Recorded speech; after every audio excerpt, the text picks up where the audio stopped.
The Palestinian Red Crescent Society says 187 trucks entered Gaza through the Rafah border crossing Wednesday, bringing to more than 750 the number that have crossed into the enclave since October 7th. Gaza has already been described as the world's biggest open-air prison before the 7th of October, under a 56-year-old occupation and a 16-year blockade by Israel. The atrocities that were perpetrated by Palestinian armed groups on the 7th of October were heinous, brutal, and shocking.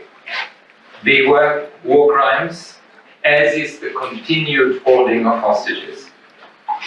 The collective punishment by Israel of Palestinian civilians amounts also to a war crime, as does the unlawful, forcible evacuation of civilians. The massive bombardments by Israel have killed, maimed, and injured, in particular, women and children. Gaza's Ministry of Health places the death toll at more than 10,500, 67% women and children, while 2,450 people, including over 1,300 children, remain missing, likely trapped under rubble. 92 UNRWA staff and 37 journalists have also been killed, while 33 Israeli soldiers have been killed since the start of Israel's ground operations in Gaza.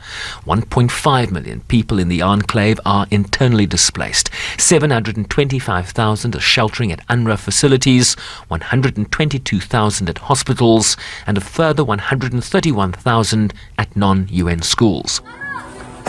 The global body says Gaza remains under a full electricity blackout since October the 11th, while the entry of fuel continues to be banned. All of this has an unbearable toll on human lives, on civilians. We have fallen off a precipice, and this cannot continue. Even in the context of a 56-year-old occupation, the current situation is the most dangerous in decades, faced by people in Gaza, first and foremost, then in Israel, in the West Bank, but also regionally. During my visit here, I heard a lot of concerns expressed to me about double standards in the midst of this conflict. Let me be clear, the world cannot afford double standards. Türk was clear that the actions of one party did not absolve the other of its obligations under international humanitarian law. We all must feel this shared pain and end this nightmare.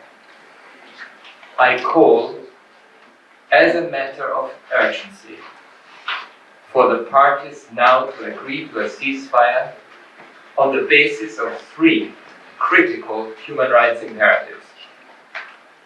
We need urgent delivery of massive levels of humanitarian assistance throughout Gaza. We need all hostages held since the 7th of October to be released without conditions and immediately. And crucially, we need to obtain and enable the political space to implement a durable end to the occupation based on the rights of both Palestinians and Israelis to self-determination and their legitimate security interests. This amid several news reports that Washington is pushing for a 3-day pause in fighting in Gaza. Washington says Israel has agreed to these daily 4-hour pauses starting today, Thursday. Breaks in fighting that would allow people to flee along 2 humanitarian corridors, which the White House regards as significant first steps.